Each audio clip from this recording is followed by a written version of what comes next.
real techie. Welcome to another Marketing RV with Natalie and Volpe. How you doing, Gene? What's up? Lorraine, I feel like I haven't seen you in 2.5 weeks. It's been about 2.5 weeks. That might be why. See me? I'm good, You're man. I real feel good like like time's that. flying, but I Yeah. guess it's not that fast. No. What are we doing tonight? We're at Autograph Autograph what? Brasserie. Did I say it correctly? I have no idea. Brasserie? I like both of them. I like Natalie's interpretation. It's in Wayne. on Lancaster Avenue. Uh-huh. So this was George Perrier's place at one point. Now, did you say that right? I said that right. You sure? Yeah. You Okay, did. we know. All right. I'm just I asking. did. Because I ain't these here. French names for me are very difficult. They're all difficult for me.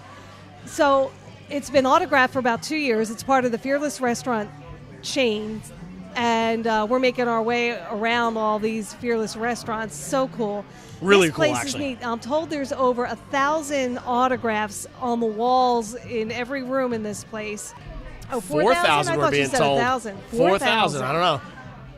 And we're in the bar area as happy hour is about to begin, and there are album covers. Mostly they look like the 70s to me, some 60s and some older. Well, and so then- here's what I heard while I was waiting for you to get in here. I had a drink at the bar, and the bartender told me this is actually the owner's private collection.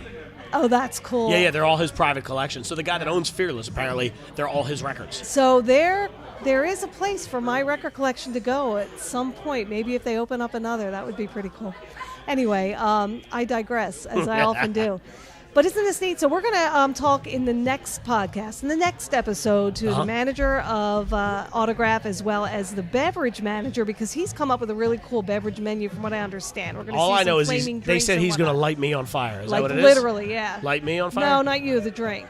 Oh. And then your job is to drink it like you're in a circus act. You I'm have to okay with that. swallow the I fire. have beard oil in today, and so it's flammable. You have what? Beard oil?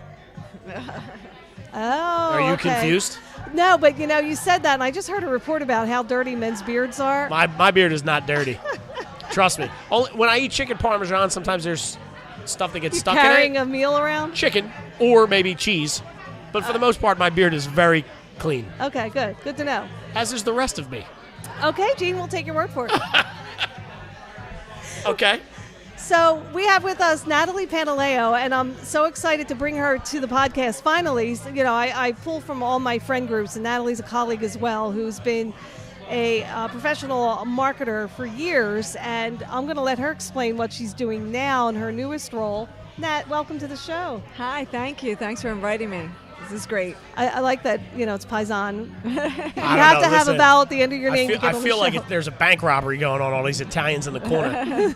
Seriously, yeah, in the corner. We're in Did the you corner. guys see the picture of Tony Soprano in the men's Yes. room or the male room? Wait a minute. The masculine room. How over did there? you? I was going to say, how did you see it Yeah, in the not men's the room? bathroom, but she described one room as very feminine, where the And it ladies is. have lunch, and then- then there's another room that's kind of It's like masculine. the club room. Oh It's no, I cool. missed that. I haven't Yeah. seen it. I'm gonna have to take the tour of that other side Yeah. after this. It's really Right. neat. This bar's neat. Yeah, this whole place is really cool. So I do understand as well. Like I don't know if you were here when we talked about it, Natalie, but my cousins had come here for brunch or something one day, and they said you need to get there and try it out because it's amazing. So apparently, which I know we're gonna try, but I think the food's supposed to be pretty good too.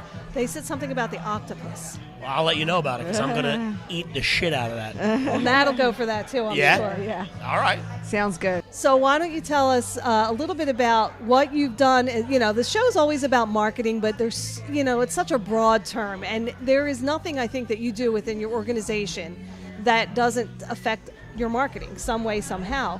Now, you've directed marketing, you've been the VP of marketing for different size companies. You're into a new thing now, which is problem solving. I want to understand what you've done before, what got you to this point now, and what is the need that's out there for organizations as far as problem solving goes? I think everybody has problems, and Yeah. I love problems. But what I really love about what I'm doing now is watching people's faces when they have that aha moment. It's so fulfilling. So you asked how I got into this, and I got into it when I was working at an ad agency in Philadelphia, DSC Advertising, and the two men who own the agency, who are now in their 80s, were in the heyday of Madison Avenue. They were from NWA or New York. And we were experiencing with various clients, they struggled with their position. A lot of successful businesses, as you probably realize, are started by entrepreneurs who don't necessarily have a marketing background, and they grew up in their business. They know everything they think they need to know about the business, and they're so I guess immersed in it that sometimes they don't realize, maybe an audience differentiation or an audience need or a desire. So positioning was something we struggle to explain to people, how important it is to own your one little piece of in the marketplace. And when we couldn't get someone to agree on their position, it was very hard to develop their brand identity. So my boss at the time at the ad agency said to me, I want you to look into this method called Synectics. It was around in the 70s. We used to use it in NW Air in New York, and we used to get people around the table, and we would be able for them to agree on a position through this process. So I was intrigued, and I did a lot of research on it, and I reached out to the company that owns a proprietary methodology called Synectics World out of Boston. At the time, the client that we were investigating this for didn't end up using it or going for that. Mm-hmm. So in any case, I was so intrigued by it, I continued to read about it. And in another chapter of my life, which I'm not going to go into here, I started a PhD program in industrial organizational psychology. I was going to ask you about that because the two kind of meld together. They sort of do. So, and then what I started to do was I found myself writing about Synectics, and I was going to do my dissertation on this eventually in some way that it ties into problem solving for marketing problems. What I didn't know is what I didn't know. So years later, this kept coming up, and I kept recommending it to my clients when I started to consult a few years ago. I'm thinking they would really benefit from Synectics, what I thought I knew about it. Mm-hmm. And I think it was my boyfriend who said to me, why aren't you doing this? You love this. You have passion for it. When you talk about it, you light up. So I decided to do it. I reached out to the company, and I started to train, and what I had no idea what I didn't know. I got to see the secret sauce and why it works, and it works for, a lot of essential, fundamental reasons or elements to it. One of them is just by design, and the process has over 60 years of human dynamic research. It eliminates judgment from any decision-making or table. Judgment like emotions? Yeah, do you ever sit around a boardroom table or any meeting, and somebody says, "Oh, that'll never work. Budgeting will never go for it," or worse. Shoot it down before. Yes, right. Or worse, that idea stinks, and somebody who's offering their idea will either never offer that idea again, never speak up again, and they might have had a good idea had it gotten a chance to be heard, or they do what's called retaliation. So the next time that the person that criticized them speaks, they criticize them. And then the whole thing defeats the purpose of problem solving. So that's basically how I got to what I'm doing. And it stunts growth. I mean, there's just so many, and there's so many areas of an organization that affects, obviously. Yes. Well, listen, negativity in general stunts growth, especially when you question somebody else. Like, you got to foster positivity in those meetings, and when you're doing stuff like, that's a stupid idea. That's no good. Yeah. Nah, and hopefully... Well, we don't have to get down that, because I remember when I worked for Verizon, there were people like that. Yeah. There was there's people like that everywhere, right? Right. And what's a shame is that maybe it's not the best idea, but it could be the seed to a better idea if you build upon it. Right. Sure. In my experience, I must have sat through, thousands of meetings in my career, thousands of corporate meetings. And what I started to realize, there's some takeaways. There's a rule of thirds. There's a third of the people around the table who are gung-ho about the idea. They buy in immediately, or they're on the side of the presenter. There's another third that is indifferent. They're like hamsters on a wheel. They're just going to do their job no matter what comes down the pike. They really are not engaged.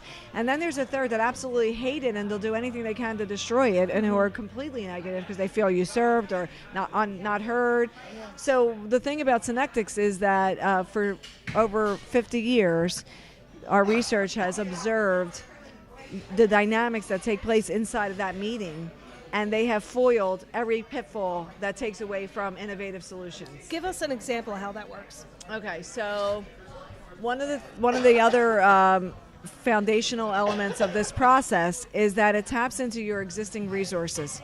So how many times do you know of a CEO where people are afraid to speak out? Okay, so by design, the CEO is still the decision maker, the ultimate decision maker, or whoever owns the problem and is calling this meeting. But by design, it allows people to contribute in a very innocuous way, a very safe space, and the CEO or the problem owner gets to hear it, and the way that they hear it allows them to come up with an aha moment. I was in bank marketing for many years, In the marketing department, we would work with our data analysts to pull out all the numbers about or who we want to target for a specific campaign. We're doing an auto loan campaign or whatever it is. And we, put our creative minds to task, and we come up with the unbelievable copy and the great graphics, and we have our target audience. Everything's a go, and then we have meetings with the other departments, with retail banking or the head of finance. Down to one of the branches, and I approach a teller and say, "Hey, how's the campaign doing? How do you feel about it?" And they're like, a little hesitation. They're afraid to speak out. Just a frontline employee, but the lowest on the totem pole of the organization. Well, what do you mean? Are you having some difficulty? Can I help you in some way? Well, our system really doesn't allow us to know if somebody already has an existing auto. I'm making this up. Yeah, of course. So you realize that frontline employee has intel that nobody's asking for, nobody's listening to, and they don't have a voice. So one of the things that Synectics does is, by design, strategically places people around that table that touch the problem. So there's the problem owners who are responsible for fixing it. There's people that touch the problem. There's people that benefit from the problem. And then there's always somebody that we call internally a naive candidate, because they may represent a parallel problem from a parallel industry. It could be plumbing, but there's a metaphor somewhere there, and they can introduce a frame of reference had not been thought about, and that's where the aha moment happens, because people go, oh, it could be so simple. And the way it's introduced is in a very innocuous, safe way, in a creative format. So you use metaphors a lot to do that, to come up with that creativity. All right, so wait, help me understand that then. So you said a couple things, right? So I recently had the ability to sit down with a coach / business counselor / whatever you want to call them. And I watched from the outside. So I do some marketing for a company that is growing at exponential rates. And so it's getting to the point where the people running the company are uncomfortable with how fast it's growing. Because you just, like you said before, you don't know what you don't know. And so you get to a point and you go, oh shit, this is what $6 million looks like, and I don't know what's next, right? So they hire this guy on, and he's awesome. And what he did was he brought in, so I'm telling you the story for the question, right? He brought in this quote-unquote survey that he gave out, an anonymous survey, and this was his way of putting this stuff together. And it was a 7-page thing on breaking down the departments. Here's what sales and marketing looks like. Tell us what you think is great about it. And I'm making up words as we go, right? But this is the idea. This is what you like about it. This is what you think we could improve on. This is that type of thing. And the idea was that everybody had a voice, but their name wasn't attached to it. So this guy would take the data, formulate a chart, and it wasn't like the people who were in charge would go, oh, that was Gene Volpe that said that. Let's get him out of here, right? Yeah. So you felt like a safe space. So when you talk about them doing this, what's that forum look like? Are people herded into a room? Is it different by organization? What does the Synectics look like when it's all said and done? Well, not actually, the process of it. What does that look like so the teller all the way to the CFO can give their feedback in a comforting place? Right. Did the question make sense? Yes, it absolutely made sense. So the forum for the basic problem solving would be no more than 12 people around a table. And again, you'd work with your client to strategically pick the people that were part of that. And then we have what we call a process diamond. It's 9 steps in total. But there's a top half of the diamond, and this is where we do some divergent thinking. So we lead people into creative thinking by using metaphors, by using like these little other things that trigger creativity. And what you're training people on doing is absurd thoughts, and it's okay to be absurd. Okay. And then in the center of that diamond, if you can imagine, is when we check in with our client to see if anything has intrigued them as an idea. And then so for the second half of the diamond, the follow-through is where we work in the feasibility of an absurd idea. So that's the convergent thinking. So we bring these thoughts out, and the process of creative thinking, why metaphors are so effective in this way is because you might say something like, depending on the problem, I want you to think in terms of a Lego. Blah, blah, blah. What would you think of a Lego? Well, people feel safe to contribute about a Lego because they're not talking about the problem at hand. Right.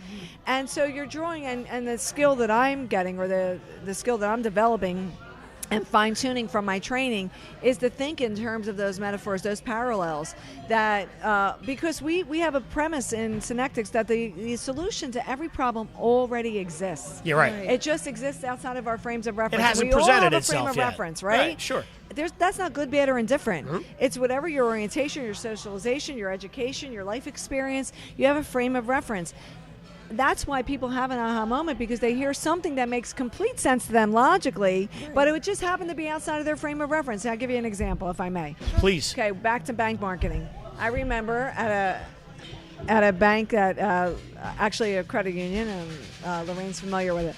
The president of the credit union was an entrepreneur, but he was also all over the place in his ideas. So he was a total visionary, but he couldn't execute and he couldn't manage, and he just had all these ideas that really drove the place.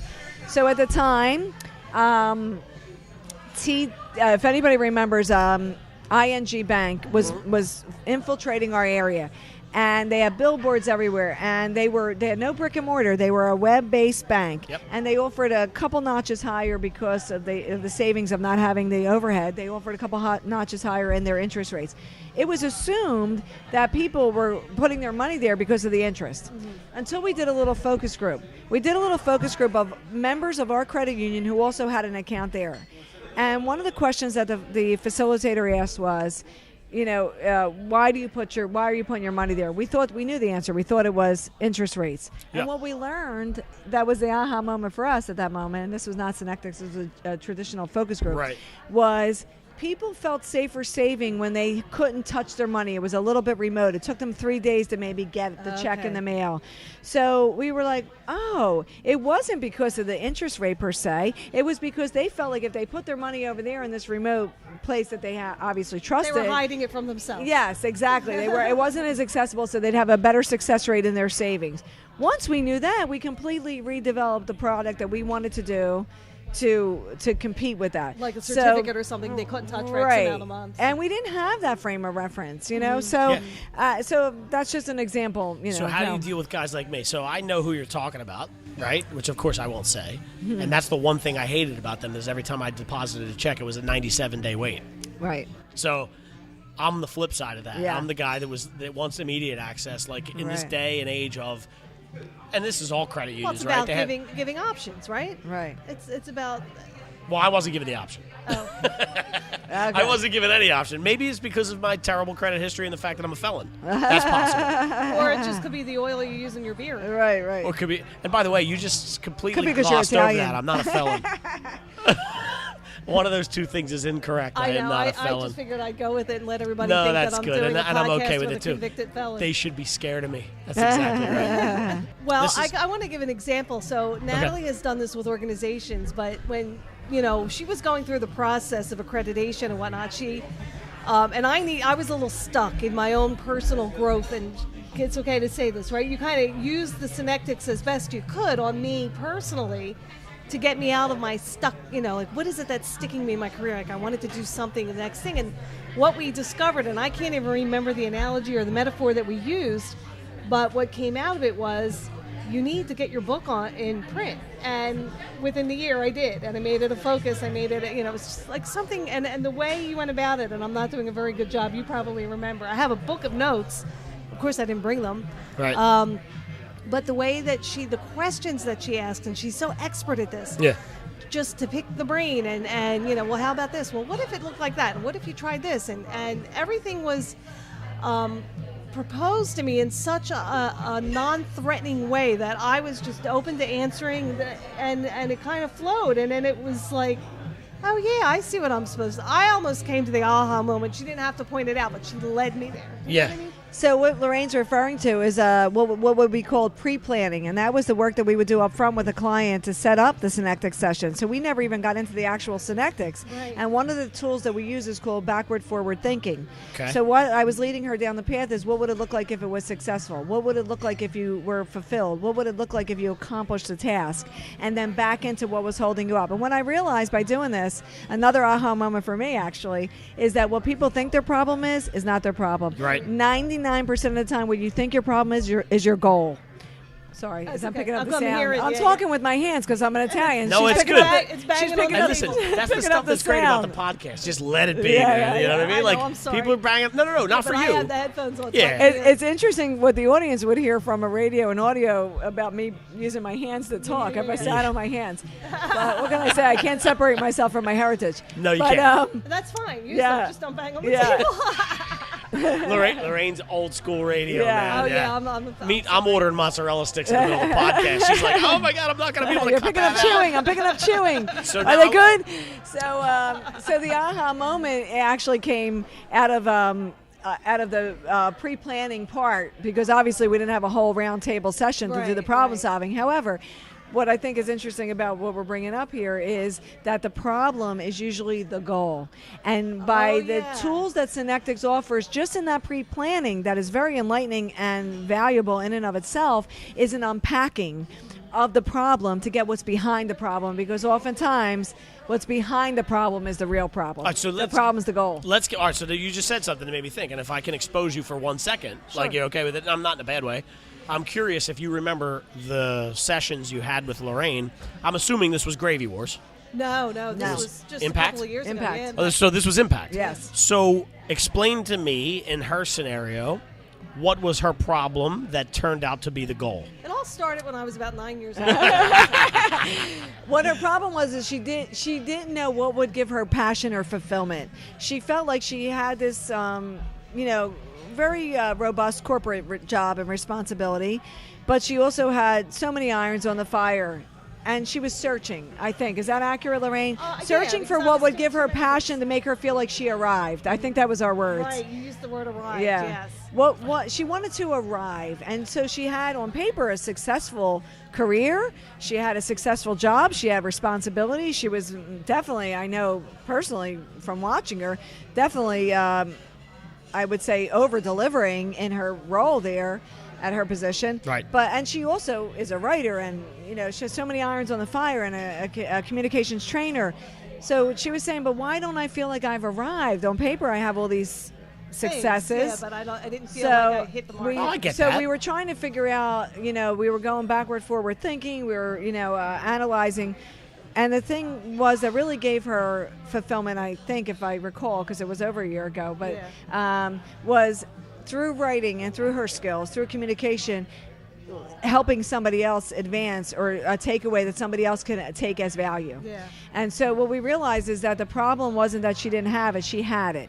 She had this book. She just, what was in the way was getting the book done. Mm-hmm. And that was a fulfilling, and that was the aha moment at that moment, if I recall, that you realized you had everything you needed right there. But what was stopping you was maybe time or Yeah. exhaustion or something else yeah. that was in the way of doing what you already had. So I needed to clear the calendar a little bit. This was like toward the end of 2017, and then I spent 2018 getting it together in the beginning of the year, and then by the fall of 18, the book came out. Right. crazy. And now I got to promote the heck out of it. Sometimes I feel like sometimes it's helpful to have somebody say to you, "You're being an asshole." Yeah, and that's but she does it in such a nice way. Right. No, You know? professionals are good at it. She Yeah. drove you to the conclusion with you going, "What's wrong with me? Yeah, right. Like, what am I doing wrong? I have all the tools," but that outside voice sometimes is what you need to kick you through the door. So now this is neat for an individual who was open and looking for it. Now imagine she's in a corporate setting or some type of organizational setting, and not everybody around that table is open to this. And No. I've been in those.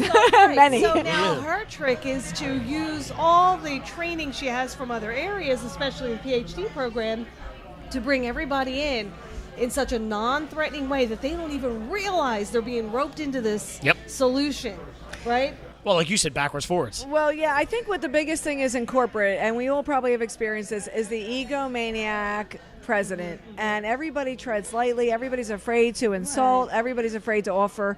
Sometimes there's outright condemnation in some of the companies I've worked for. Sure. People are really afraid to offer an opinion. And so I think... And then those of us who do get shot down and blackballed. I've right, been there. 'cause exactly, I'm the person that speaks up all the exactly. time. And I also know that the bigger the company is, the worse that is. Yes. True that. Yeah, right. And sometimes even in a great company, the entrepreneur who started it doesn't realize what they don't know because they're so immersed in their field and they really have lived it and breathed it. So with all due respect to them, they're not even so much negative like some of the presidents we're talking about, but they just they're just so steeped in what they know that they don't realize that there's something else. So actually what I would credit to this is the Synectics method, because the Synectics method, by design, by 50 years of observing human dynamics, has foiled these things that caused a breakdown in innovation and real true problem solving.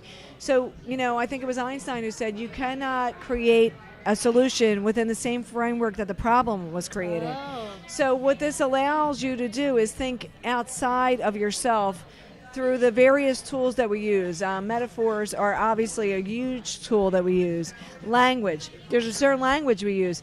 If you're in a meeting and you say, even in the best of intentions, you say to someone, I understand what you're saying, but I just don't think it's going to work because of this. What if instead you said, I like A, B, and C of your idea, but I wish it had this.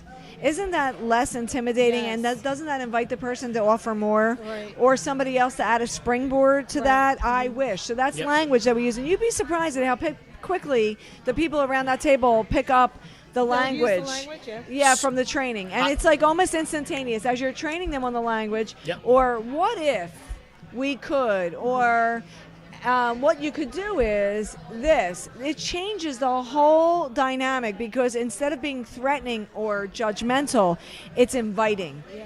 And so if you're starting with these absurd ideas, we say it's much easier to work feasibility into a new idea than to work newness into a feasible one. Okay. So the whole idea is to really get people comfortable from the outset, and we do this through a climate setter and other tools, to think outside of themselves and be absurd in their thinking. They can be as crazy as they want, and then we work that back into feasibility. And some of the ways we do that, like we have things where we take people on an excursion. Mm-hmm. They don't know they're going on an excursion, but I'm listening. This is my training. I'm listening. I hear, like, they're saying all these tried and true things. They're not really saying anything innovative. Okay, what can I do? Okay, everybody, close your eyes for a minute. I want you to imagine that you just arrived at your vacation that you've been planning for an entire year. What's your experience that really sets the tone that either made or broke that experience for you? I'm going off the hip here. So people start to talk about that. Then the next thing is, okay, I want you to force that idea into, like, for example, I just did a roundtable Synectics session for human resource professionals. And the challenge, or the topic, the problem, was how do they create orientation programs that set the tone of culture and also engagement, employee engagement, because some companies I've worked with had fabulous, and it still stays with me today, or in others were terrible. Yeah. So it sets a tone for your whole first impressions are lasting. Your whole impression, sure. Right? So the question was just that. What if you arrived at and we came up with these concierge services, and at the end of the session, what these people came up with is, what if people got to pre-pick, like you're going on a vacation, that made it fun and interactive before they even arrived at the company? They got to pick the color computer they wanted, just say, or they got to schedule themselves. I love it. Yeah. They got to schedule by themselves who they wanted to meet with first, last, second. I'd like to meet with IT first and pick their brains. Then I think I'll go over to finance and find out what they do. I've been at orientation programs where it was complete dread for the person that had to sit with me. It was a pain in their neck. They did not feel like going through what they did. Watch this video from 1986 on safety. Yeah, right? Exactly. Right. So I hope I brought that full circle. But You did. Now let me ask you this. Tools. How do you see marketing aligning with this whole Synectics program? Well, having been in marketing for, I don't even want to say the number, but a good chunk of years. And let me say this, you're one of the few people who delivers the Synectics program with such a unique and niche marketing background. Am I right? Thank you. I think so. Within Synectics world, that is unique to me. We do have some professionals who are product developers, but it's different than the marketing communications role. Sure. So speaking of IT, I think one of the age-old conflicts is that marketing leads, VP, directors, when they're rolling out a website, say, they are working hand in hand with the IT. Mm-hmm. IT is looking at everything from a technical standpoint, from a functionality standpoint, from things that they could support with a firewall to protect the company. Sure. Look at you getting all techie. Yeah, right? Marketing has this unbelievable campaign, and they want people to be able to go right on the homepage and links, They want tap it to be into user-friendly. their account. Big wow. So in my history of running marketing communications departments, there's always been, even though we worked well together, there's always been that point of tension between marketing and IT. What if everybody was around the table? And the thing that I love the most about Synectics is that everybody, by design, contributes to the final solution. And what happens when everybody contributes to the final solution from your experience? You get a great outcome. People have buy-in. Yes, Yeah, you get a buy-in. great outcome. People have buy-in. They buy into the solution, and people believe in it because they were a part of it. Yep.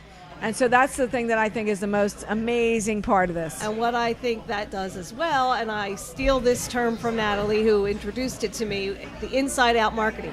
When you have your communication and your marketing on the inside, when everybody in the organization is talking the same talk, walking the same walk, they understand, they have buy-in, they're in agreement, they're engaged, then it's so much easier to project that outwardly and do your external marketing, right? Yep. Yeah, they become ambassadors of the brand. Which They're is brand something we ambassadors. just talked Yeah, There's right? so many things we could go down that path. We could do another show on it. But Yeah. I had a director at Verizon that used to say to me, "Plant the seed," Right. because people react better when they think they grew the tree.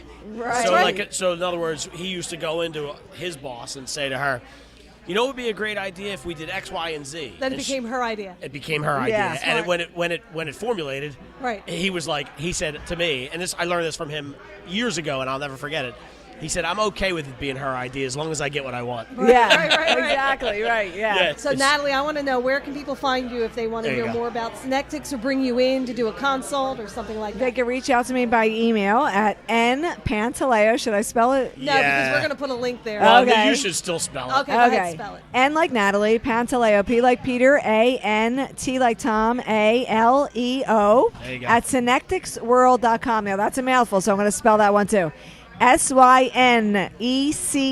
SYNECTICS world.com. Wait, Lorraine is losing her shit right now because Yeah. we're way No, above. we're not way over. We're good because we started. And, Yeah. and you know I'm going to edit this thing down. Can I end with one little funny anecdote Sure, real yeah. quick? Go ahead. Okay, one time during one of the many stalemates in our Congress, I was driving along. I was listening to the Michael Smirkana show, and this is before I was pursuing becoming a trained facilitator in Synectics.